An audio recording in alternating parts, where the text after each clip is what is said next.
ماشاء اللہ لا حول ولا قوۃ الا باللہ العلی العظیم حسبنا اللہ نعم الوکیل نعم المولا ونعم النصیر اعوذ باللہ من الشیطان اللعین الرجیم بسم اللہ الرحمن الرحیم رب اشرح لی صدری ویسر لی امری واحلل عقدۃ من لسانی یفقہوا قولی الحمد للہ رب العالمین والعاقبۃ للمتقین والجنۃ للمؤمنین والنار للملحدین والمنافقین والکافرین والعاصین وصلی اللہ علی سیدنا محمد وآلہ الاطیبین الانجبین الاطہرین الاکرمین المعصومین المظلومین المنتخبین المنتجبین الذین اذهب اللہ عنہم الرجس وطہرہم تطہیرا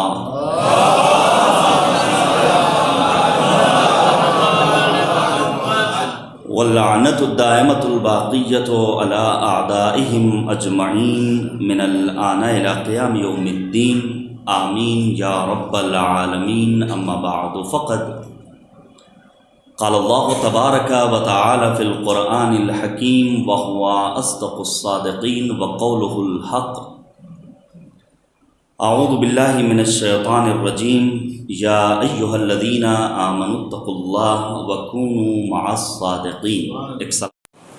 صحبہ جرولی صاحب، برادر عزیز رضوان عرفی صاحب اور دیگر ان کے دوستان اور احباب نظر آ رہے ہیں، تو دوسری جانب ان کا غمزدہ کنبہ ہے۔ کاش آج کی اس مجلس اعزا میں برادر عزیز جناب شان عابدی صاحب کا وہ آرٹیکل جو اخبار میں شائع ہوا وہ آپ لوگوں تک پہنچ جاتا، یا پھر آج جو خورشید فتح پوری صاحب کا ایک مضمون سلسلے وار منزل اشاعت سے گزرا ہے وہ پہنچ جاتا، تو جناب عشرت لکھنوی کی شاعری کے سلسلے میں بہت مفید معلومات آپ لوگوں تک پہنچ جاتی۔ شعر و شاعری کے سلسلے میں عشرت صاحب کی شاعری کے امتیازات کے سلسلے میں حجت الاسلام والمسلمین مولانا سعید الحسن نقوی صاحب قبلہ نے سیوم کی مجلس میں بہت ہی رونق افروز بیان سے نوازا۔ آن لائن آج بھی اس مجلس اعزا کو سنا جا سکتا ہے، اور چند روز قبل شہر لکھنؤ کے ممتاز خطیب جناب مولانا تقی رضا صاحب قبلہ نے سورہ شعراء کی آیہ کریمہ کی روشنی میں جو حسین گفتگو کی، وہ بھی بہت کچھ سمجھنے کے لیے کافی و وافی ہے۔ میں دو تین باتیں گزارش کروں گا۔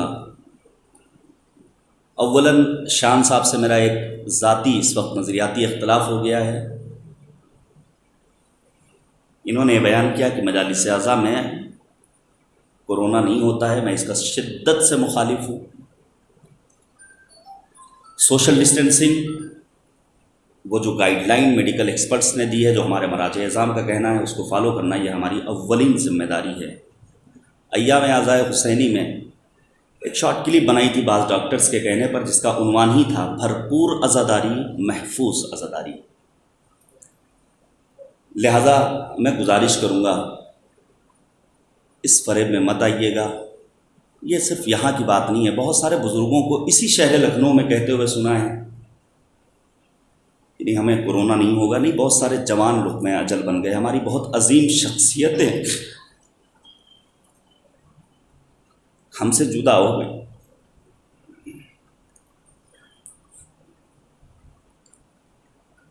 معصوم نے فرمایا تھا، چھٹے امام کا فرمان ہے جن کی شہادت کی تاریخ آپ توجہ کیجیے گا۔ ہمارے چھٹے امام نے فرمایا خمس من لم تکن فی لم یتہن بالعیش، 5 چیزوں کے بغیر انسانی زندگی خوشگوار نہیں ہو سکتی۔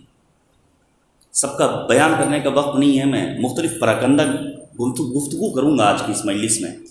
پہلی چیز امام صادق فرماتے ہیں الصحہ، وہ ہے تندرستی۔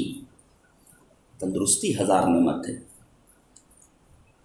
البتہ ایک روایت پیش کروں، بعض افراد جنہیں اپنے گناہوں کا احساس ہو جاتا ہے وہ خدا کی بارگاہ میں کبھی کبھی مایوسی کا شکار ہو کر دعا کرتے ہیں کہ خدایا چونکہ گناہ بہت زیادہ ہیں مجھے مریض کر دے، مجھے موت دے دے۔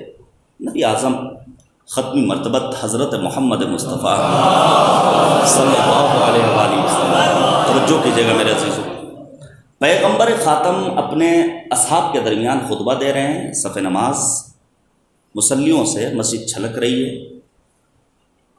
ایک جوان پیغمبر کا چاہنے والا مسلمان جیسے ہی عذاب پروردگار کا تذکرہ سنتا ہے فوراً خدا کی بارگاہ میں دعا کرتا ہے، خدایا میرے اندر اتنی طاقت نہیں ہے کہ میں تیرے گناہوں کو برداشت کر سکوں، مجھے مریض کرنا ہے تو مریض کر دے، مجھے موت دینا ہے تو موت دے دے، لیکن میں تیرے عذاب سے پناہ طلب کرتا ہوں۔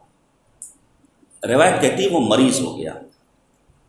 آئندہ روز پیغمبر نے اپنے اصحاب سے سوال کیا کہاں ہے وہ مصلی نماز گزار، پتہ چلا وہ مریض ہے، پیغمبر عیادت کے لیے گئے۔ نبی اعظم نے کہا کل تک تو ٹھیک تھے، کیا ہوا اچانک؟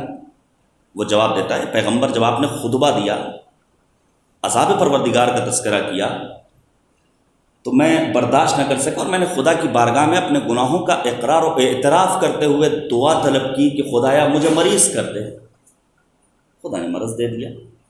پیغمبر نے بڑا قیمتی جملہ کہا، اس مجلس کا ایک اہم پیغام۔ پیغمبر فرماتے ہیں اے جوان، کیا تو نے خدا کو بخیل سمجھا ہے جو اپنے مرض کا مطالبہ کر رہا ہے؟ خدا کی بارگاہ میں اپنے گناہوں کا اقرار کر کے دعا طلب کر، ربنا آتنا فی الدنیا حسنہ وفی الآخرۃ حسنہ وقنا عذاب النار، ربنا لا تؤاخذنا ان نسینا او اخطأنا۔ قرآنی دعاؤں کو پڑھنے کا شعور آنا چاہیے۔ میں شعراء کا احترام کرتا ہوں، شاعری کاروان حیات کے آگے بھی چلتی ہے، شاعری کاروان حیات کے پیچھے بھی چلتی ہے، آگے چل کر مستقبل کی نشاندہی کرتی ہے، پیچھے چل کر ماضی کی عبرتوں کو بیان کرتی ہے۔ ایک جملہ اور سپرد کر دوں، ناصر جرولی صاحب بھی ہمارے عزیز مہمان شاعر اور بہترین شاعر، ممتاز شاعر تشریف رکھتے ہیں۔ دیکھیے نثر نے ہمیشہ نظم کی انگلیاں تھام کر چلنے کا ہنر سیکھا ہے۔ آپ نے میری مجلسوں میں دیکھا ہوگا میں اکثر اشعار کو کوٹ کرتا ہوں، البتہ تمام شعراء کے اشعار نہیں، فیس بک والے شعراء کو بالکل پسند نہیں کرتا، رضوان مفی صاحب جیسا کوئی شاعر ہو، البتہ مقصد یہ نہیں کہ صرف یہی شاعر ہیں، بہت سارے شعراء ہیں۔ قومیں اپنے شاعر کی آنکھوں سے دیکھتی ہیں اور اپنے شاعر کی زبان سے بولتی ہیں۔ ہمیں اپنے آپ کو اس سنتی دین سے، رسموں سے اپنے آپ کو نکالنا ہوگا۔ بہت معذرت، شہر ازاں ہے شہر لکھنؤ، ہمارے ملک کا وقار ہے یہ شہر ازاں، یہاں کی امام بارگاہ ہیں، یہاں کے روضے، یہاں کی درگاہیں۔ شب ہائے جمعہ میں ہم مرد و زن کے مخلوط مجمع میں شعراء کی نظم کردہ مناجاتوں کو پڑھتے ہیں، خدا سے دعا طلب کرتے ہیں، واسطہ باب الحوائج باب المراد جناب عباس کو قرار دیتے ہیں۔ آپ انصاف سے بتائیے، جب شعراء کی مناجاتوں میں یہ اثر ہے کہ انسان گریہ کرتا ہے تو وہ مناجات ہیں جو امام سجاد سے ہم تک پہنچے، جو مناجاتیں امیر المؤمنین سے ہم تک۔ یہ کلچر ہمارے یہاں کب ڈیولپ ہوگا؟ کب ہم آئیں گے قرآنی دعاؤں کی جانب؟ کب ہم آئیں گے معصومین علیہم الصلاۃ والسلام کی دعاؤں کی جانب؟ کب ہم متوجہ ہوں گے صحیفہ سجادیہ کی جانب؟ عزیزان گرامی، رب کریم کی بارگاہ میں دعا ہے ان دونوں مرحومین کو جوار رحمت میں جگہ کرامت فرمائے۔ میں لائق صد مبارکباد سمجھ رہا ہوں انجمن شبیریہ کو، انجمن غنچہ مہدیہ کو۔ عشرت صاحب کے مرثیوں کے سلسلے میں اور ان کی کتابوں کے مقدمات میں نے پڑھا ہے، اتحاد بین المؤمنین کے لیے خصوصی اشعار کہے ہیں، بڑی کوششیں، بہت سارے افراد نے اس میں قیل و قال، بڑے مسائل پیش آئے کہ مجلس شیش محل میں ہونا چاہیے، اس کا کیا ربط ہے، یہ روضہ جناب مسلم میں مجلس کیوں ہو رہی ہے؟ ان کا خانوادہ لائق صد احترام ہے کہ جنہوں نے حسینیوں کے درمیان اتحاد، یگانگت، یکجہتی، ہمدلی اور رفاقت کی وہ مثال قائم کی ہے، اس تاریخی مجلس ازاں کو منعقد کر کے بہت ساری زبانیں گنگ ہو گئیں، لوگ خاموش ہو گئے. بہت سارے صفات و خصوصیات ان دونوں، میں ان کے والد بزرگوار کے سلسلے میں بہت کچھ سن چکا ہوں اپنے بزرگوں سے، اور یہ میرے لیے باعث افتخار ہے کہ عشرت صاحب نے اپنے والدین کریمین کی جو آخری مجلس اعزا پتھر والی مسجد میں کی، اسے بھی میں نے ہی خطاب کیا تھا. محبت کرتے تھے، واقعی میں بے پناہ شفیق تھے. کوئی مادی محبت ہماری ان کی نہیں تھی، لیکن یہ علم دوستی، یہ علم نوازی، یہ علماء کا احترام، یہ طلاب کی خدمت. یہاں برادر عزیز تشریف رکھتے ہیں، ان کے ایران بھیجنے کے سلسلے میں عشرت صاحب نے جو غیر معمولی دلچسپی دکھائی ہے، اس سے واضح ہوتا ہے کہ واقعی میں علم دوست تھے جناب عشرت لکھنوی، مرحوم کیفی صاحب کے فرزند ارجمن. اور فقط یہی نہیں، مجتبیٰ صاحب بھی مہمان نواز تھے، علم دوست تھے، علم پرور تھے یہ افراد. رب کریم ان مرحومین کو کروٹ کروٹ جنت نصیب کرے. اپنی سلامتی کے لیے مرحومین کے علو و درجات کے لیے ایک صلوات بھیجیے گا بر محمد.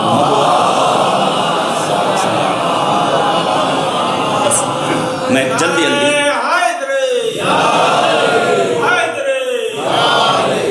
جلدی چند ایک باتیں میں گزارش کرنا چاہتا ہوں. بڑی مصیبت کی تاریخ آن پہنچی ہے. بعض روایات کی روشنی میں آج کی آنے والی شب شہادت رئیس مکتب جعفری صادق آل محمد حضرت امام جعفر صادق علیہ السلام. توجہ کیجیے گا، میں چند ایک گزارشات کرنا چاہتا ہوں امام صادق کی زندگی کے سلسلے میں. کم از کم ہمارے گھروں میں نقوش عصمت علامہ جوادی علی اللہ مقامہ کی ہونی چاہیے. ہندی میں بھی دستیاب ہے، ہم اپنے بچوں کے ساتھ بیٹھیں اور کتاب کو پڑھیں. وہ سیرت کے نمونے امام صادق کی زندگی کے. عشرت صاحب سوچیے 70-72 سال کی عمر، ایک کونا مشق شاعر.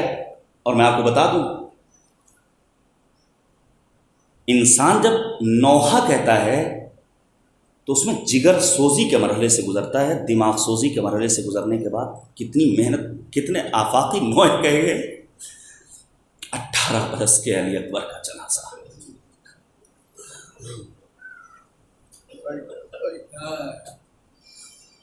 بعض علماء نے بیان کیا ہے کہ روز محشر مالک کی بارگاہ میں جناب علی اکبر اپنے بابا کے عزاداروں کی اس حد تک شفاعت کریں گے کہ کسی دوسرے معصوم کی شفاعت کی ضرورت نہیں پڑے گی. خدا مجھے طاقت و قوت دے، میرا سخت امتحان ہے اور میں نے اس امتحان کو قبول کیا ہے، وگرنہ اس مجلس اعزا کو کسی بزرگ عالم دین کو خطاب کرنا چاہیے تھا، لیکن یہ میرے لیے کسی اعزاز سے کم نہیں. آپ توجہ کیجیے گا، میں چند باتیں امام صادق کی زندگی سے آپ کے سامنے پیش کروں.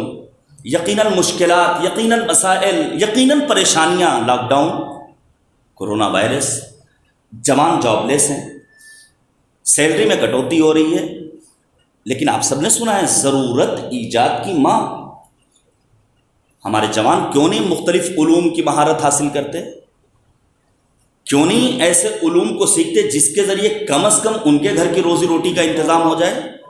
یہ دونوں بزرگ جن کی تصویروں کو آپ نورانی چہروں کو دیکھ رہے ہیں، خیر تھے، اپنے پاس سے خرچ کرتے تھے.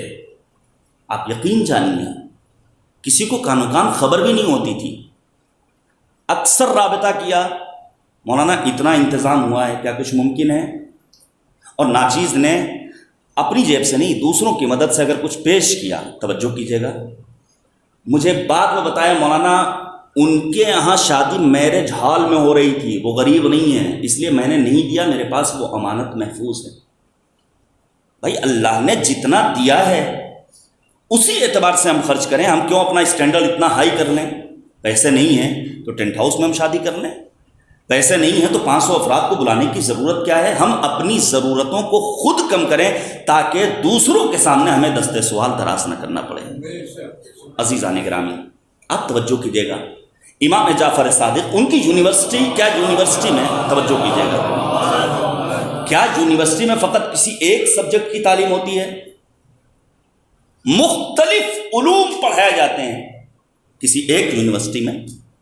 یہ امام صادق کا کمال ہے کہ امام صادق کی یونیورسٹی میں مختلف علوم، علم کیمیا بھی ہے، سائنس بھی ہے، علم نجوم بھی ہے، علم تفسیر قرآن بھی ہے، مختلف علوم تعلیم دے رہے، اس لیے راوی کہتا ہے جب امام کی بزم میں پہنچا تو کبھی میں نے دیکھا کہ امام کیمیا کا علم دے رہے ہیں، کبھی دیکھا امام سائنس کی میں عزیزان گرامی ایک بات بے باکی کے ساتھ کہنا چاہتا ہوں، موجودہ دور میں بعض دشمن عناصر علماء سے بدبین کرنے کے لیے جوانوں کو علماء سے دور کرنے کی کوششیں کر رہے ہیں، جو ناکام کوششیں ہیں، اور میں صراحت کے ساتھ کہنا چاہتا ہوں زندگی میں اگر کامیابی چاہیے، اگر آپ یہ چاہتے ہیں کہ آپ اپنی زندگی میں کسی حد تک کامیاب و کامران ہوں تو کسی ایک معتبر عالم دین کا ہاتھ تھامنا آپ کا شرعی فریضہ ہے۔ بغیر عالم دین کی رہنمائی کے، البتہ عالم کون ہے؟ یار میٹر کا ماما میرے سر پہ، میں عالم ہرگز نہیں، اس لباس کے دھوکے میں مت آ جائیے گا۔ جاہل ہے اندھیرے میں بھٹکتا ہوا راہی، عالم ہے تو پڑھ لیتا ہے آیات الہی۔ جاہل کے زر و مال بھی ہیں وجہ تباہی، عالم ہے تو کرتا ہے فقیری میں بھی شاہی۔ جاہل ہے تو حیواں کی طرح پیٹ بھرے گا، عالم ہے تو فاقے بھی سلیقے سے کرے گا۔ عالم کو پہچاننا ہو تو کم از کم یہ دیکھ لیجئے کہ اس کے اندر دوسروں کے لیے خرچ کرنے کا جذبہ ہے یا نہیں، اس کے اندر میدان عمل میں اترنے کا جذبہ ہے یا نہیں، وگرنہ اپنے مدرسے کی چہار دیواری میں بیٹھ کر، اپنے ڈرائنگ روم میں بیٹھ کر کے کلپس وائرل کر دینا یہ بہت آسان کام۔ میدان عمل میں اترنے والا انسان جو اپنے علم پر عمل کرنے والا ہو، وہ عالم اس لائق ہے کہ ہاں اس کی انگلی تھامی جائے۔ توجہ کیجیے گا عزیزان گرامی، آج دور کرنے کی سازشیں کیا ہیں؟ سب سے پہلے استعمار و استکبار نے، اور شاعری کا کمال یہی ہے، قرآن فی حد نفسہ کسی شاعری کا مخالف نہیں ہے۔ قرآن کہتا ہے اگر کوئی شاعر 4 شرطوں کو رکھنے والا ہو، ایمان، عمل صالح، ذکر خداوند سبحان، اور دشمنوں کے مقابلے میں بے باکی سے بولنے کا جذبہ، اگر یہ 4 صفات ہوں تو ایسا شاعر قابل احترام ہے۔ میں شعر و شاعری کے سلسلے میں بہت کچھ بول سکتا ہوں۔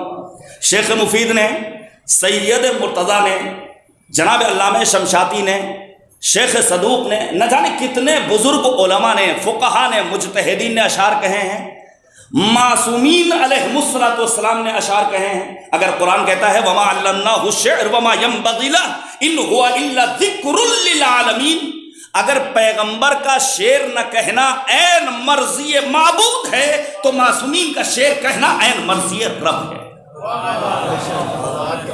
عزیزان گرامی، یہ استعماری سازش کہ علماء سے دور کر دیا جائے اور حوضوں میں تقسیم، یہ حوض ہے نجف کے پڑھے ہوئے، یہ حوض ہے قم کے پڑھے ہوئے، اور پھر جوانوں کو کیسے برین واش کیا جا رہا ہے۔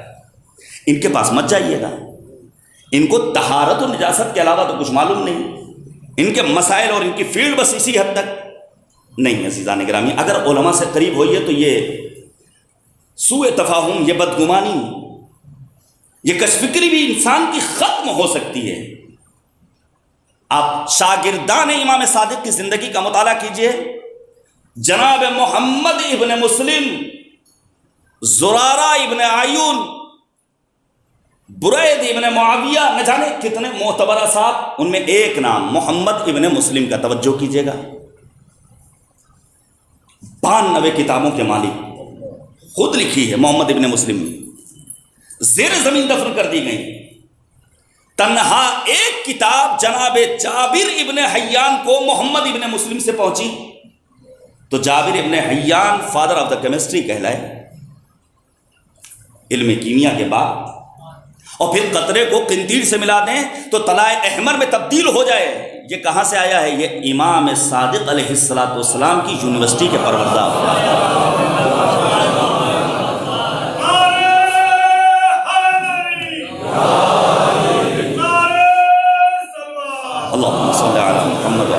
مختلف علوم میں بھی پیش کروں گا حسب توفیق، میں نے کہا پراکندہ گفتگو ہوگی۔ امام صادق رئیس مکتب تشیع، کیا کچھ کہا ہے ان کے بارے میں بزرگ علماء اہل سنت نے۔ میں اکثر ایک بات کہتا ہوں کہ ہمیں دیگر مکاتب فکر سے الجھنے کی ضرورت نہیں ہے۔ ابھی ایک بدبخت انسان نے، توجہ کیجیے گا، مولوی عبدالحفیظ، اس نے امیر المؤمنین کے شان میں جسارت کی۔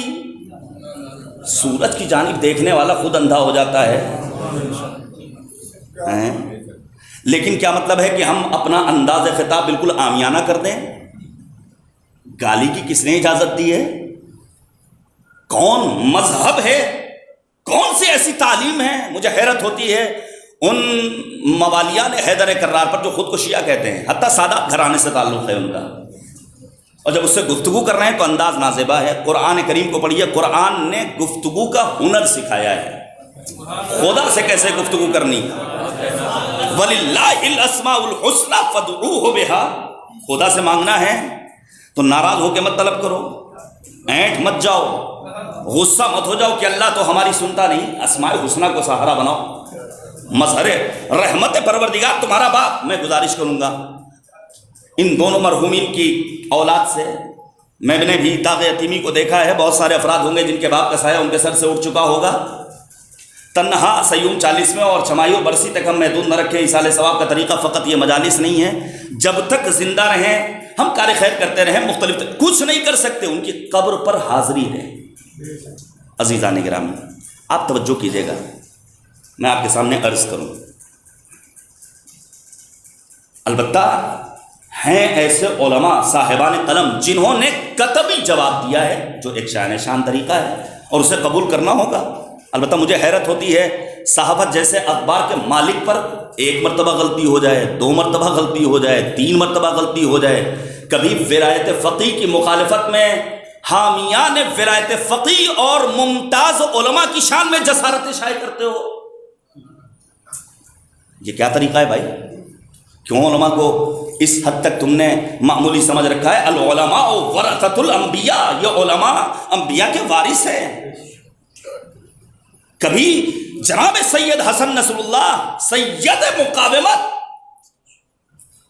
وقار تشیع، ان کی شان میں جسارت، حزب اللہ کو آپ آتنکوادی سنگٹھن گھوشت کر رہے ہیں۔ آج تک آپ یہ نہیں سمجھ سکے کون امن پسند ہے، کون شرانگیز ہے۔ اور پھر حالیہ دنوں میں ابھی جو تحریر آئی ہے واقعاً مجھے حیرت ہوئی۔ ٹھیک ہے لاک ڈاؤن ہے، نہ اخبار شائع کیجئے، آپ کے پاس امکانات کی کمی ہے، کچھ دن کے لیے روک دیجئے، لیکن کہیں پر بھی انسانی حرمت کی توہین کی اجازت نہیں ہے۔ یہی امام جعفر صادق علیہ الصلوۃ والسلام، مولا کا صحابی آتا ہے اور ایک دشمن امام صادق حرامزادہ کہہ کر خطاب کیا ہے، امام نے ٹوک دیا، خبردار یہ اجازت نہیں ہے۔ یہ گالی بکنے والے جوانوں کے لیے پیغام ہے، للہ اپنی زبانوں پر کنٹرول کیجئے۔ قرآن کہتا ہے جنت جس میں جانے کے مشتاق ہو، لا یسمعون فیہا لغوا ولا تأثیما، جنت میں کسی طرح کی بری باتیں تمہیں سنائی نہیں دیں گی۔ اپنی زبان کو پاکیزہ رکھنا یہ ہمارا طرۂ امتیاز ہے۔ دیکھیے کس طرح، میں اکثر کہتا ہوں کہ ہمیں بزرگان اہل سنت کے سلسلے میں کچھ کہنے کی ضرورت نہیں ہے، ہمیں اہل سنت بھائیوں سے الجھنے کی ضرورت نہیں ہے، ہم صرف اپنے ائمہ اطہار علیہم الصلوۃ والسلام کے علمی شاہکار ان کے سامنے لا کر پیش کر دیں اور پھر کہیں تمہارے بزرگوں کا کوئی علمی شاہکار ہو تو بسم اللہ۔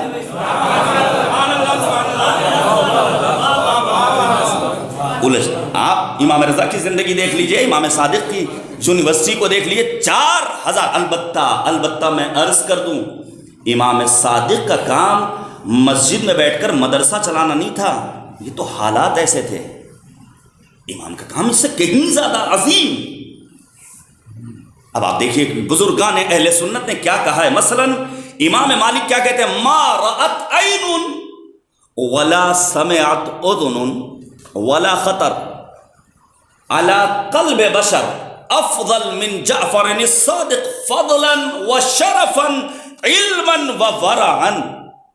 نہ کسی آنکھ نے دیکھا، نہ کسی کان نے سنا، نہ کسی انسان کے تصور میں یہ بات پہنچی کہ امام جعفر صادق سے بہتر کوئی، دانا تر کوئی، باشرافت تر کوئی، پرہیزگر تر کوئی روئے زمین پر موجود ہو۔ اگر فضیلت دیکھنی ہے، اگر کرامت دیکھنی ہے، اگر علم دیکھنا ہے، اگر تقوی دیکھنا ہے تو آ جاؤ امام جعفر صادق کی زندگی کا مطالعہ کر لو۔ آپ خوش ہو گئے، امام کا قصیدہ پڑھا گیا، امام کی شان۔ لیکن آپ انصاف سے بتائیے، امام جعفر صادق جو مروج ہیں تعلیمات کے مختلف علوم کو جنہوں نے پہنچایا ہے، ہم نے اور آپ نے واقعی میں کیا علم لیا؟ کیا ہمارا سماج سن 2021 میں ان توہمات و خرافات سے اپنے آپ کو بچا سکا ہے جس میں ہم اب تک اسیر تھے؟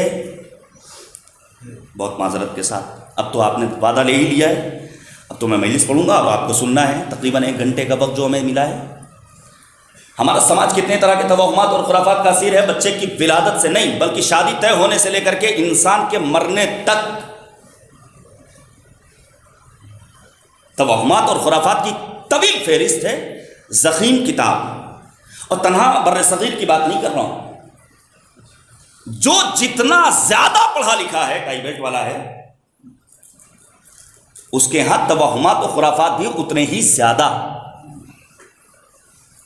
میرے پاس کسی ایک ملک سے فون آیا کہ ایک ایسا ترجمہ قرآن چاہیے جو اردو میں ہو اور ہمارے ملک میں شائع نہ ہوا ہو۔ میں اس ملک کا نام نہیں لوں گا، ہو سکتا ہے وہاں آن لائن سن رہے ہوں لوگ۔ میں نے کہا بھائی اتنی ساری شرطوں کے ساتھ کہ ہندوستان کا چھپا ہوا ہو، ترجمہ وہاں نہ شائع ہوا ہو، خیریت ہے؟ پتہ یہ چلا ایک صاحب بڑے خیر ہیں، مؤمن ہیں، مولا کے عزادار ہیں، مولا ہی ہیں، واقعی مولا ہی، واقعی مخلص، لیکن انہیں کسی بابا نے بتایا ہے کہ اگر آپ کو اپنے گھر سے مشکلوں کو ختم کرنا ہے تو ہندوستان کی سرزمین سے فلاں قرآن منگوائیے۔ میں نے بھیجا، کیا کرتا، مجبور تھا۔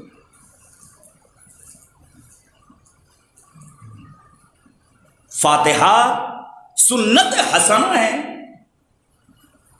جو شاید صرف اور صرف ہمارے یہاں پایا جاتا ہے بر صغیر میں، دنیا میں کہیں فاتحہ کا یہ انداز نہیں ہے۔ لیکن فرض کیجئے کسی ذہن میں یہ بات آ جائے کہ جب تک اگربتی روشن نہیں ہوگی فاتحہ کمپلیٹ نہیں ہوگا، یہی ہے بدعت۔ اور ان بدعتوں کے مقابلے میں بولنا فراز منبر پر آنے والوں کی ذمہ داری ہے، شعراء کی ذمہ داری ہے۔ پیغمبر خاتم نے فرمایا اذا ظہرت البدع فی امتی فلیظہر العالم علمہ ومن لم یفعل ذلک فعلیہ لعنۃ اللہ۔ جب بدعتیں سر چل کر بولنے لگیں تو علماء کی ذمہ داری ہے آئیں عوام کو آگاہ کریں، اور اگر کوئی عالم ایسا نہیں کرے وعدہ نہیں ملے گا، لفافے میں کٹوتی ہو جائے گی، لوگ ناراض ہو جائیں گے۔ تو پیغمبر کہتے ہیں فعلیہ لعنۃ اللہ، ایسے عالم پر اللہ کی لعنت۔ ایسا علم کس کام کا؟ ہمارے سماج میں ہو سکتا ہے، مجھے نہیں معلوم، ہو سکتا ہے 2 مرحومین کے لیے ایک ساتھ، واقعاً بڑا سخت ہے مرحوم کے کنبے کے لیے، ایک ساتھ مجلس اعلیٰ ممکن ہے کسی کے ذہن میں یہ بات آئی ہو سکتا ہے خود ان کے خانوادے کے ذہن میں آئی، 2 مرحومین کے لیے ایک 40واں، مجھے حقیقت کا علم نہیں۔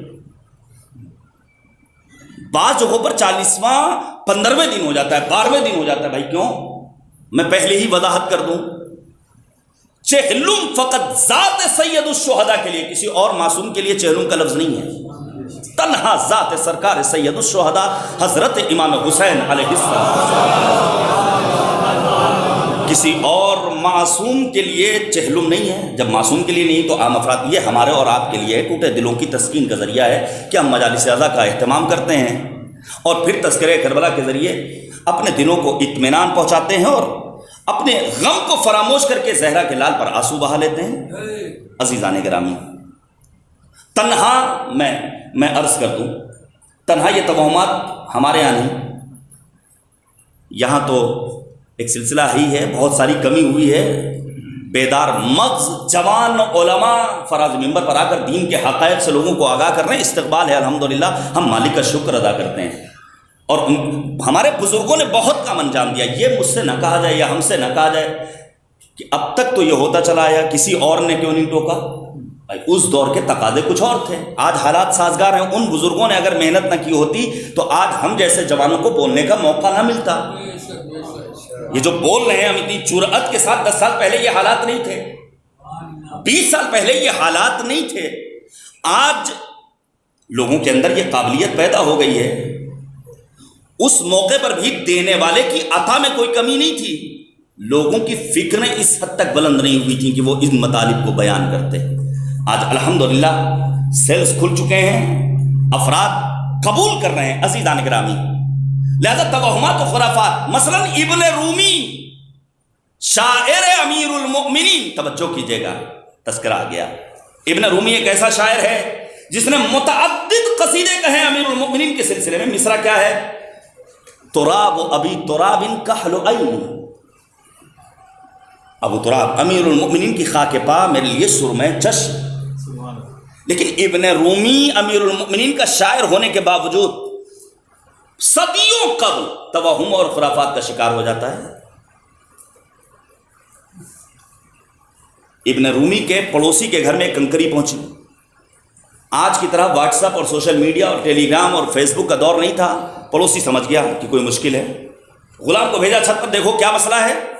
غلام اوپر گیا، کیا دیکھا کہ کنیز رو رہی ہے کہ ہمارے یہاں کھانے کے لیے کھانا نہیں، خرافات کا اسیر ہو گیا ہے ابن رومی۔ ایک دن گھر سے باہر نکلا تو اسے ایک کمر خمیدہ انسان دکھا۔ اس نے کہا آج کا دن منحوس ہے۔ دوسرے دن نکلا، ایک کوا دکھ گیا۔ ایک رات کوے کی آواز آ رہی تھی، تو ہمارے گھر میں بھی کان ہمارے تیز ہیں، کہا کہ یہ رات میں کوے کا بولنا ذرا اچھا نہیں ہے۔ کوا دیکھا، واپس آ گئے۔ تیسرے دن بلی دیکھا، واپس آ گئے۔ 3 دن سوچیے، اگر 3 دن تک انسان باہر اس دور میں نہ نکلے تو کھانے کے لیے کھانا نہیں ہے۔ کہا کھانا نہیں بچا ہے۔ غلام سے ان کا پڑوسی کہتا ہے جاؤ تمہارا نام حسن ہے اور بلا کے لے کر آؤ۔ غلام جاتا ہے، کہا کون؟ کہا میں حسن غلام فلاں۔ کا نام تمہارا اچھا ہے، اس کا مطلب یہ ہے کہ آج کا دن ہمارے لیے مناسب ہے۔ جوتے پہن لیے، لیکن اپنے پڑوسی کے گھر پہنچے ہی تھے کہ دروازے میں پیر پھنسا، جوتے کی ڈوری کھلی اور پھر واپس چلے گئے کہ آج کا دن بھی منحوس ہے۔ اسی توہم کا شکار ہو کر کے ابن رومی جیسا شاعر امیر المؤمنین کے قصیدے کہنے والا اس دنیا سے گزر جاتا ہے۔ ہمارے سماج میں کن کن طرح کے توہمات اور خرافات ہیں، آپ طویل فہرست ہے، آپ جانتے جائیے۔ لہذا آج کے دور میں ہمیں اپنی جہالتوں کو ختم کرنا ہے۔ مرحوم مؤذن تھے، امام سجاد نے مؤذن کا حق بیان کیا ہے۔ یہ میں عرض کر دوں، میں لکھنؤ میں مجلس پڑھ رہا ہوں اور بہت اطمینان سے پڑھ رہا ہوں، سنجیدگی کے ساتھ توجہ کیجیے گا۔ امام سجاد نے، توجہ کیجیے گا، یہ ایک اہم مسئلہ ہے اور یہ میری ذمہ داری ہے۔ ابھی الحمدللہ اسی شہر لکھنؤ میں امام ہادی کووڈ ہیلپ لائن، امام حسین کووڈ-19 ہیلپ لائن، TMT اور نہ جانے کتنے انفرادی ادارے اور مختلف افراد نے، مختلف اشخاص نے لوگوں کی مدد کی۔ بہت اچھا کام ہے، واقعاً ضرورت ہے۔ اور میں پھر کہوں گا، مدد کو فقط مالی حد تک محدود نہ رکھیے، فقط راشن کی حد تک۔ اس سے اہم مدد ہے کہ آپ اپنی قوم کے جوانوں کی فکری مدد کیجیے۔ جب ہماری قوم کے جوان باشعور ہو جائیں گے تو اب انہیں راشن کی ضرورت نہیں پڑے گی۔ بہت کچھ کہہ سکتا ہوں اس مسئلے پر، بہت کچھ بولا جا سکتا ہے، اور میں اپنے قوم کے افراد سے کہنا چاہتا ہوں، ضرورت پڑے تو آ جانا بارگاہ سید الشہداء میں۔ 14 صدیوں سے بھکاری ہے زمانہ اس کا، پھر بھی خالی نہیں ہوتا ہے خزانہ اس کا۔ مانگ کر تو دیکھو، حسن طلب تو پیدا کرو۔ میں عرض کر دوں، ہمارے یہاں مؤمنین کا تو خیال رکھا جاتا ہے، لیکن انصاف سے بتائیے، کبھی آپ نے مولوی صاحبان سے بھی پوچھا مول صاحب کوئی ضرورت؟ گزشتہ برس جب لاک ڈاؤن لگا تو میرے 2-3 مخلصین نے، جن میں ایک میرا بھائی بھی شامل ہے، اللہ اسے سلامت رکھے، اس نے مجھ سے سوال کیا، بھیا کوئی مشکل تو نہیں ہے؟ اور کچھ ہمارے محبین نے، 2-3 افراد نے۔ اس برس اب تک چونکہ مجلسوں کا سلسلہ کسی حد تک ہے تو شاید اس لیے کسی نے نہیں پوچھا ہے۔ یہ تو ہم جیسے افراد جو دن بھر دوڑتے ہیں، میں کاہلی کا سرسخت مخالف ہوں، شدت سے۔ میں چاہتا ہوں ہر جوان دوڑے، دھوپے، محنت کرے، مشقت کرے۔ خدا مسبب الاسباب ہے، خدا دینے والا ہے۔ کیا ہم نے مولوی صاحبان سے کبھی پوچھا کتنی مسجدیں ہیں اس وقت شہر لکھنؤ میں؟ آپ ان مولوی صاحبان کو کتنے پیسے دیتے ہیں؟ بہت معذرت کے ساتھ، کتنے پیسے منتھلی کتنا دے رہے ہیں آپ؟ اور پھر اگر لاک ڈاؤن میں نماز نہیں ہوئی ہے، آپ نے اس میں بھی سیلری کٹوتی کر لی۔ بھائی پھر یہ آخر انتظامیہ کر کیا رہی ہے؟ لوگوں کو سلنڈر کی ضرورت ہے، خزانے بھرے ہوئے ہیں، بینک بیلنس مینٹین ہے، نہ انجمن کے ذمہ دار سلنڈر پرووائڈ کر رہے ہیں، نہ انجمن کے ذمہ دار علماء کی خیریت دریافت کر رہے ہیں۔ پھر آخر یہ پیسہ ہو کیا رہا ہے؟ یہ کس دن کام آئے گا؟ عزاداری کا مطلب کیا ہے؟ امام سجاد نے رسالت الحقوق میں مؤذن کا حق الگ بیان کیا ہے، امام جماعت کا حق الگ بیان کیا ہے۔ مؤذن صدائے تکبیر بلند کرتا ہے تاکہ مؤمنین کے دلوں میں یاد خدا جاگ اٹھے۔ امام جماعت ہے جو نماز کی ادائیگی کے لیے محراب عبادت تک پہنچتا ہے، لیکن مشکل یہ ہے ہمارے مؤمنین کی، ہمارے عوام کی، ہماری انتظامیہ کی، حسین آباد ٹرسٹ کی، صراحت کے ساتھ کہنا چاہتا ہوں، سستا مولوی چاہیے۔ مولوی سستا آئے گا تو اس کی فکر بھی سستی ہی ہوگی، پھر آپ کے بچے کی فکر آفاقی نہیں ہو سکتی ہے، لہذا اس کی ضرورتوں کو پورا کرنا یہ آپ کی ذمہ داری ہے۔ یہ میں ایک پیغام دینا چاہ رہا، مولوی صاحب کس حالت میں ہیں، مولوی صاحب کو کوئی ضرورت، مولوی صاحب کے بچے ہیں، اہل و عیال والے ہیں، ان کی خیریت دریافت کرنا یہ علماء کی ذمہ داری کے ساتھ ساتھ عوام کی ذمہ داری ہے۔ مؤذن تھے مرحوم، قرآن قلب پیغمبر پر نازل ہوا، کیوں؟ کتاب انزلناہ الیک لتخرج الناس من الظلمات الی النور۔ میں بہت کچھ کہہ سکتا تھا، میں نے روک لیا اپنے آپ کو۔ مؤذن کی تنخواہ کتنی ہے ٹرسٹ کی جانب سے؟ آتا کہاں سے ہے؟ مثلاً پارا سے۔ کتنے پیسے اس کے خرچ ہو رہے ہیں اور آپ اس کو دے کیا رہے ہیں؟ یہ تو لکھنؤ کی بات کر رہا ہوں، وگرنہ میں ایسے جگہوں کو جانتا ہوں جہاں مؤذن کو منتھلی 300 روپے دیے جا رہے ہیں۔ 300 روپے، حیرت ہوتی ہے۔ امام سجاد نے شاید اسی لیے رسالت الحقوق میں الگ سے ایک باب کیا، ان 50 حقوق میں مؤذن کا حق الگ بیان کیا اور امام جماعت کا حق الگ بیان کیا۔ قرآن قلب پیغمبر پر نازل ہوا کس لیے؟ تاکہ لوگوں کو ظلمتوں سے نکالا جائے، راہ علم بنایا جائے۔ لوگ سمجھتے ہیں کہ ظلمتوں سے نکالنے کا مطلب ہے لوگوں کو ظاہری بیوٹی دینا، جو ہمیں اور آپ کو بیوٹی پارلر میں مل جاتی ہے۔ قرآن ظاہری زیبائی کے لیے قلب پیغمبر پر نازل نہیں ہوا تھا۔ اگر ایسا ہوتا تو کبھی بھی بلال حبشی جیسا سیاہ پوست مؤذن اسلام قرار نہ پاتا۔ آپ نے جناب جون کا تذکرہ کیا، ہمارے عرفی بھائی نے، جون شہید سیاہ پوست ہیں، پسینے سے بدبو آ رہی ہے، لیکن روز عاشور سر زانو امام حسین پر کیا دعائیں کی؟ اللہم بید وجہا وطیب ریحا واحشرہ مع الابرار۔ خدایا جون کے چہرے کو منور کر دے، جون کے بدن کو معطر کر دے، جون کا شمار نیکوکاروں کے ساتھ ہو۔ اور بعد شہادت دیکھا، امام سجاد سے پوچھنے والے نے پوچھا، مولا یہ کس کا جنازہ ہے جس کے چہرے سے نور ساطع ہو رہا ہے؟ کہا یہ جون شہید ہے۔ اگر ظاہری زیبائی منظور ہوتی تو کبھی بھی جناب علامہ زقزاقی ایک بین الاقوامی شخصیت میں تبدیل نہ ہوتے۔ بین الاقوامی شخصیت میں تبدیل ہونے کے بعد شیخ زقزاقی نے فقط ایک لفظ کہنا چاہا، اور شاید ان کی ضمیر کی آواز رہی ہو کہ آج زقزاقی کسی ایک ذات کا نام نہیں ہے، بلکہ زقزاقی ایک آئیڈیالوجی اور مکتب فکر کا نام ہے۔ عزیزان گرامی، لہذا ہمیں اپنے آپ کو واقعی معنی میں عالم بنانا ہوگا۔ میں دعاؤں کا مخالف نہیں ہوں، میں تعویذ کا مخالف نہیں ہوں۔ اسماء بنت امیس نے نبی اعظم سے اپنے بیٹوں کے لیے تعویذ کا مطالبہ کیا، پیغمبر نے اجازت دی۔ البتہ پہلے پڑھیے تو اسماء بنت امیس کے بیٹوں کے خصوصیات کیا تھے؟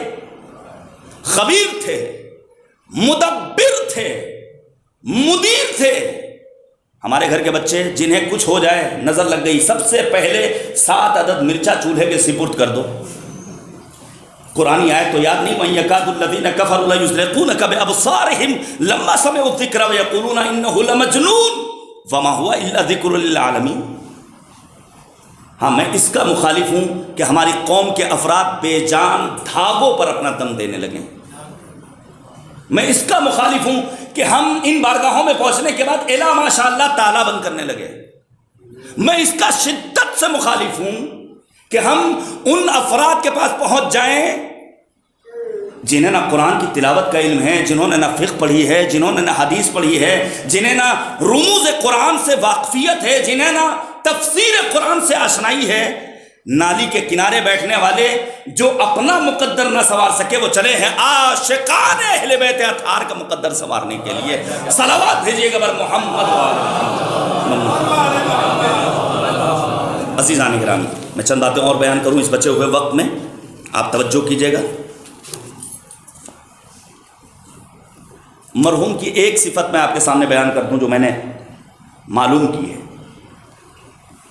مرحوم فقط انسان دوست نہیں تھے. یہ پیغام ہے آج کے دور کے بھارت کے لیے جہاں نفرتوں کو فروغ دیا جا رہا ہے. فیصل 17 برس کا نوجوان وانگرمو اناؤ میں مار دیا گیا. کون بولے گا؟ ہم عزاداروں کی ذمہ داری ہے. کیا کہا مسیحی رائٹر نے؟ کتاب لکھی الحسین فی الفکر المسیحی. توجہ کیجئے گا. اور اس مسیحی رائٹر نے یہی تو لکھا، ہمارا سلام ہو حسین ابن علی پر، جنہوں نے اپنی ایک شہادت کے ذریعے دنیا کی مظلوم قوموں کو ظالموں کے آنکھوں میں آنکھیں ڈال کر گفتگو کرنے کا ہنر سکھایا ہے. وہ عزاداری کیا ہے؟ جہاں دشمنوں سے اظہار بیزاری نہ ہو، مظلوموں سے اظہار ہمدردی نہ ہو. کیوں مار دیا آپ نے؟ صرف اس لیے کہ وہ مسلمان تھا؟ صرف اس لیے کہ وہ آپ کی پارٹی کا نہیں تھا؟ عزیزان گرامی، دشمن شناسی کا ہنر ہمیں اپنے اندر پیدا کرنا ہوگا. کربلا اس وقت تک کربلا نہیں ہے جب تک دشمن شناسی کا ہنر پیدا نہ ہو جائے. میں پیغام دینا چاہتا ہوں بھارت واسیوں کو اپنے اس ایک بیان کے ذریعے، آؤ پڑھو. مسلمان کو دیکھ کر اسلام سمجھنے کی کوشش مت کرو. اسلامی تعلیمات کو پڑھ کر مذہب اسلام کی حقانیت کو خود تسلیم کر لو. مرحوم جانوروں سے بھی محبت کرتے تھے. ہمیں بھی یہی تعلیم دیا گیا ہے، یہی سکھایا گیا ہے. میں ایک روایت پیش کروں پہلے، پھر امام کی ایک کتاب کا تذکرہ کروں. پیغمبر خاتم کے پاس وضو کے لیے پانی لایا گیا. نبی نے دور سے دیکھا کہ ایک بلی ہے جو للچائی نگاہوں سے پانی دیکھ رہی ہے. نبی خاتم نے اپنے اصحاب سے کہا، جو بھی موجود تھا، کہ اس بلی کو یہ پانی پلا دو، میں وضو دوسرے پانی سے کر لوں گا. یہ ہے ہمارا مذہب. جو مذہب جانوروں کے حقوق کے سلسلے میں اس حد تک بیدار ہو، کیا وہ انسانیت کے قتل کی اجازت دے سکتا ہے؟ یہی امام صادق جن کی کتاب توحید مفضل، آپ نے شاید نام بھی نہ سنا ہو، بہت سارے جوانوں نے، بہت سارے ہمارے دوستوں نے، اردو میں ترجمہ موجود ہے. امام صادق نے اپنے صحابی کے نام یہ کتاب املا فرمائی، جس میں توحید مفضل میں کاشتکاری کے اصول. میں ایک چھوٹے سے دیہات کا رہنے والا ہوں، تھوڑی بہت زمین ہے، اور ابھی بھی مجلس میں کہہ کے آ رہا ہوں، اس زمین پر مجھ حیدر عباس کو کوئی ناز نہیں ہے. بہت سارے افراد ہوتے ہیں کہ ہم تو رئیس، ہماری زمینداری اتنی. بھائی پدرم سلطان بدھ ہم نے کیا کیا؟ مثلا میں ایک سید گھرانے میں پیدا ہو گیا، اس میں میرا کیا کمال ہے؟ یہ ان کے لیے پیغام ہے جو اپنے شجرے پر بڑا ناز کرتے ہیں. عشرت لکھنوی اور اس کنبے کا امتیاز یہ ہے کہ انہوں نے فقط سادات کا احترام نہیں کیا ہے، انہوں نے فقط مالداروں کا احترام نہیں کیا، انہوں نے یہ دیکھا ہے کہ اس کے اندر انسانیت کس حد تک ہے. میں روایت پیش کروں حضرت امام علی نقی علیہ السلام. مولا امام نقی کے پاس اصحاب بیٹھے ہوئے ہیں، کچھ خونی رشتہ دار بھی ہیں، اور امام کے چاہنے والوں نے بتایا فلاں شخص آیا ہے جو مناظرہ کر کے آیا ہے، کامیابی حاصل کر کے آیا ہے. امام اپنی جگہ سے اٹھے، اسے گلے لگایا، اپنے پاس لا کر بٹھالا. امام کے رشتہ دار بھڑک اٹھے، ہم ہیں رشتہ دار، ہم کو اپنے سے دور کر دیا، اسے اپنے سے قریب کر لیا. امام نے فرمایا یہ میرا اپنا کام نہیں ہے، کیا تم نے قرآن نہیں پڑھا ہے؟ یرفع اللہ الذین آمنوا منکم والذین اوتوا العلم درجات. جن کو اللہ علم کی دولت سے مالا مال کرتا ہے، ان کے مقام و مرتبے کو بلند کر دیا کرتا ہے. پھر میں کہوں گا، عشرت صاحب کوئی بہت زیادہ تعلیم یافتہ نہیں تھے، اس کو تحقیر مت سمجھیے گا، لیکن جتنی تعلیم حاصل کی تھی اتنی ہی تعلیم میں بہت سارے علماء سے بھی بہتر تھے. علم ڈگریوں کا نام نہیں ہے. عزیزان گرامی، آج ہم ناز کرتے ہیں کہ ہمارے یہاں غلہ اتنا پیدا ہو رہا ہے. اب تو بہت سارے لوگ آ گئے ہیں مثلا پپیتے کی کھیتی کر رہے ہیں، اچھی چیز ہے، اور بزنس کا حکم دیا ہمارے مذہب نے، لیکن یہ سوچنا چاہیے کہ یہ اسرائیل، یہ دشمنان انسانیت، انہوں نے پہلے ہندوستانی عوام کو حقیر بنایا، ان کی تحقیر کی۔ کیپٹلزم کی تاریخ پڑھ لیجئے، معمار انقلاب حضرت امام خمینی کی زندگی کا مطالعہ کر لیجئے۔ امام خمینی نے صراحت سے انکار کیا، مدرسے فیضیہ میں جانے کے بعد تقریر کی کہ کیپٹلزم ہمارے ملک میں نافذ ہو، ہمارے ملک کے عوام کو حقیر بنایا جائے، ممکن نہیں ہے۔ ہمارے اندر خود اتنی توانائی، اور پھر اپنے جوانوں کو علم کی راہ میں آگے بڑھایا ہے امام خمینی نے، رہبر معظم انقلاب نے۔ آج ہمیں حقیر بنایا جا رہا، بیج کہاں سے آ رہا ہے؟ دیگر ممالک سے، جن کے اندر خود اپنے کو پالنے کی، تربیت کرنے کی، پروان چڑھانے کی صلاحیت نہیں، وہ ہندوستانی غیور عوام کے لیے اس حد تک فکر مند ہیں۔ یہ پیغام ہے ملک کے حکمرانوں کے لیے۔ عزیزان گرامی، امام نے توحید مفضل میں کاشتکاری کے رموز بیان کیے، امام صادق نے حیوانات کی نگہداشت کی تعلیم دی ہے اسی توحید مفضل میں۔ ہمیں اور آپ کو اسے پڑھنا ہوگا۔ میڈیکل کے اعتبار سے امام نے صرف مسواک کے کتنے فضائل بیان کیے۔ مسواک سے مراد، چلیے آج نیم کی دتون نہیں مل رہی ہے، البتہ وہ بھی مل جائے گی، حالات سازگار ہوں، چارباغ ریلوے اسٹیشن پر ایک دن آدمی لے کر آئے تو ایک ہفتے تک استعمال کرے۔ امام نے متعدد فوائد بیان کیے، اور آج میں سمجھتا ہوں شاید میڈیکل لائن میں سب سے مہنگا علاج یہی دانتوں کا علاج ہے۔ امام کے تعلیمات کو عملی جامہ پہنانا یہ ہماری ذمہ داری ہے۔ اور آگے بڑھیے، زمین شناسی، علم اقتصاد، علم نجوم، علم فقہ، علم کیمیا، یہ سب کس نے تعلیم دیا ہے؟ ہمارے اور آپ کے چھٹے امام حضرت امام جعفر صادق علیہ السلام۔ بہت ساری باتیں ہیں، میں یہیں پر چھوڑ رہا ہوں، صرف ایک بات کی جانب اشارہ کروں اور بات کو یہیں پر تمام کر دوں گا، پھر انشاءاللہ اگر کبھی اللہ نے توفیق دی تو امام صادق کے سلسلے میں کچھ مفید باتیں آپ کے سامنے بیان کروں گا۔ ہمیں اور آپ کو مالک کی بارگاہ میں بہرحال جانا ہے، راضی برضائے الہی رہنا ہے۔ مجھے بہت افسوس ہے، واقعاً صدمہ ہے، دلی صدمہ ہے کہ میں عشرت صاحب کی تدفین میں نہیں پہنچ سکا۔ میں غسل کے وقت پہنچا جامع مسجد، جس وقت تدفین ہونی تھی میں اپنی والدہ کو لے کر کے ڈاکٹر کے پاس بیٹھا ہوا تھا اسی نیپیر روڈ پر، اور کافی دیر ہو گئی تھی، وقت افطار میں گھر پہنچا تھا، تب تدفین ہو چکی تھی۔ عزیزی مولانا زیغم عباس صاحب اللہ سے میں مسلسل رابطے میں تھا، یہ قلق ہے، لیکن آج ہی صبح میں ہو کر آیا ہوں تال کٹورا، اور میں نے اپنی اس کوتاہی پر مرحوم سے معافی بھی طلب کی ہے۔ آپ توجہ کیجیے گا، ہمیں اور آپ کو خدا کی بارگاہ میں دعا کرنا ہے، اللہم انی اسألک ان تختم لی بالسعادہ، خدایا ہمارا خاتمہ بخیر ہو۔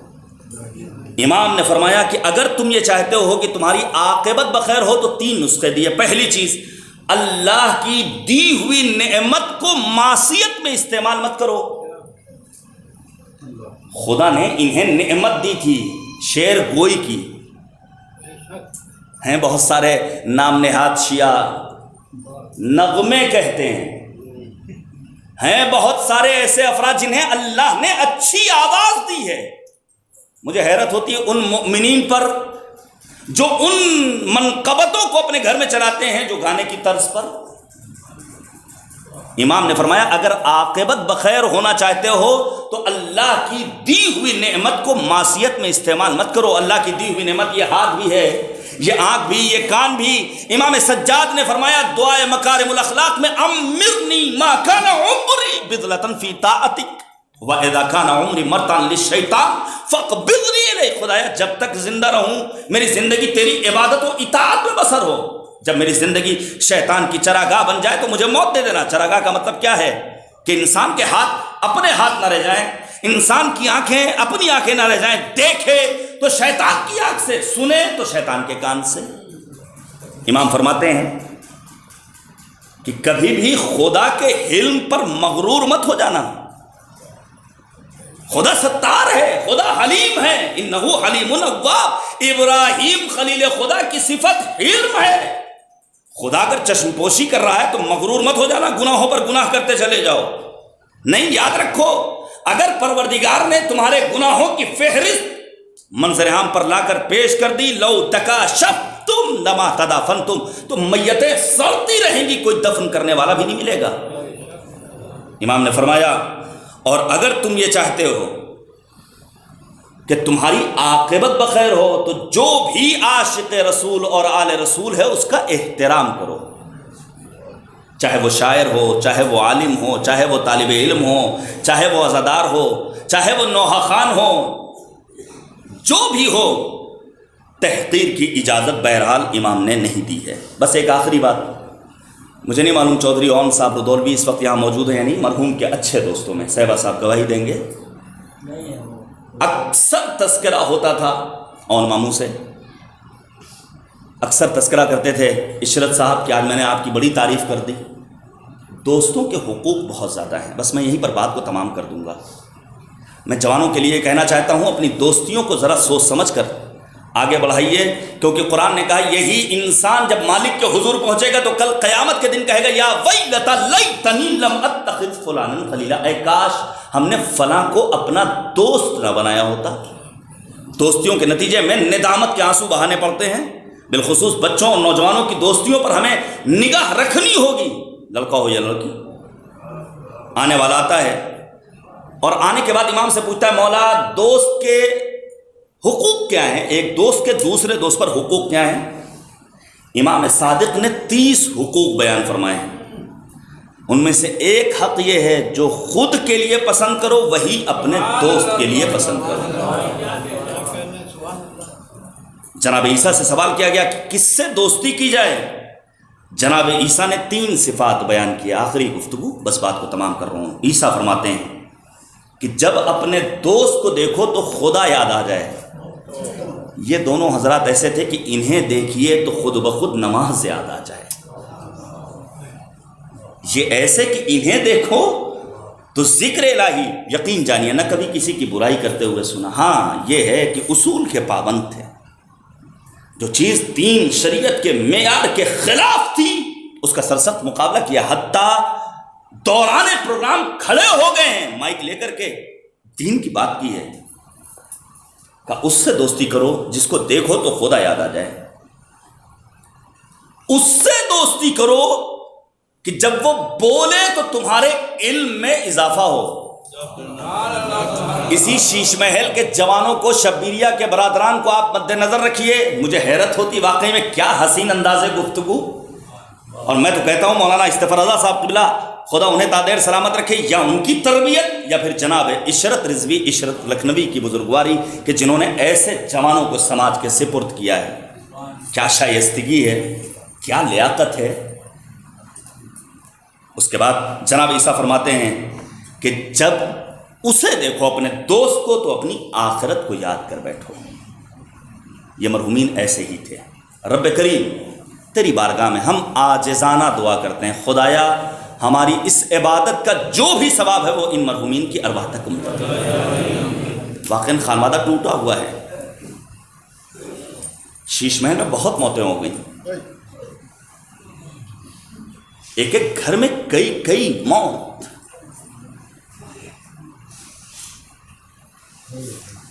خدا کی بارگاہ میں گناہوں کا اعتراف کرتے ہوئے ایک دعا، خدایا باق حضرت صاحب الزمان اس وبا سے مؤمنین کی حفاظت فرما۔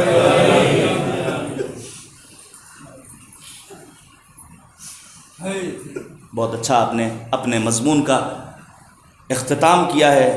میں نوٹ کر کے لایا تھا بعض اشعار، وہ ایمان اور عمل کی جو ترغیب جناب عشرت لکھنوی کے اشعار میں وہ کہیں اور نظر نہیں آتی ہے۔ میں نوٹ کر کے لایا ہوں وہ شعر جو ان کی کتاب کے ٹائٹل پیج پر ہے، کہ کس طرح عشرت صاحب اپنے مالک کی بارگاہ میں انتقال سے 1 روز قبل ہماری ان سے بات ہوئی، اور اس وقت بھی صرف اور صرف کار خیر کا جذبہ، انہوں نے اپنی تصویر بھی ارسال کی جسے دیکھ کر میرا دل رنجیدہ ہوا تھا، لیکن میں ہرگز یہ نہیں سوچ رہا تھا، تصور کر رہا تھا کہ عشرت صاحب اب ہمارے درمیان نہیں رہیں گے۔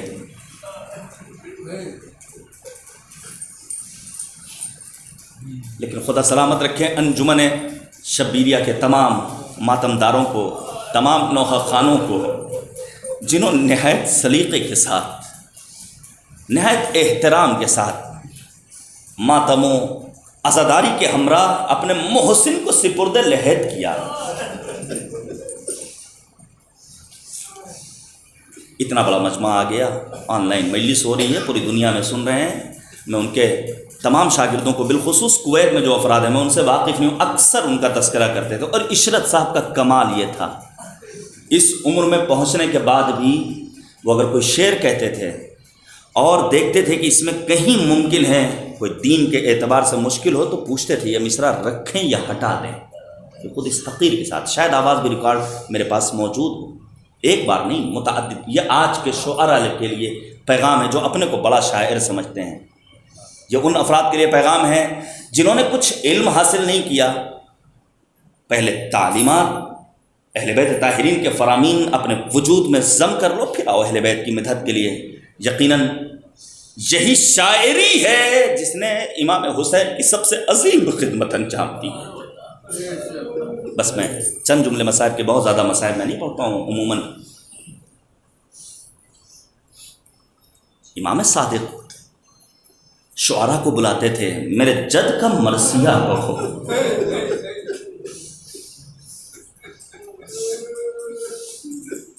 آپ کو ایک روایت سناؤں میں، بزرگ علماء اور فقہا سے میں نے سنا ہے، شب شہادت امام صادق ہے، ہمیں اور آپ کو عزادار بننا ہے، ہمیں اور آپ کو امام کے تعلیمات کو سمجھنا ہے۔ سن لیجئے، امام صادق کے ہاں منصور دوانیقی نے آگ لگوائی۔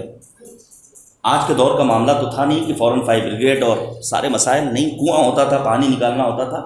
امام اطمینان سے ایک گوشے میں، امام کا ایک صحابی بڑھتا ہے، سن لیجئے رونے کے لیے کافی و وافی ہے، امام کا ایک صحابی بڑھتا ہے، آگ بجھانے کی کوشش کرتا ہے، امام نے روک دیا۔ سنیں گے آپ؟ صحابی نے دست ادب جوڑ لیے، مولا کیوں؟ امام نے فرمایا مجھے شام غریبہ یاد۔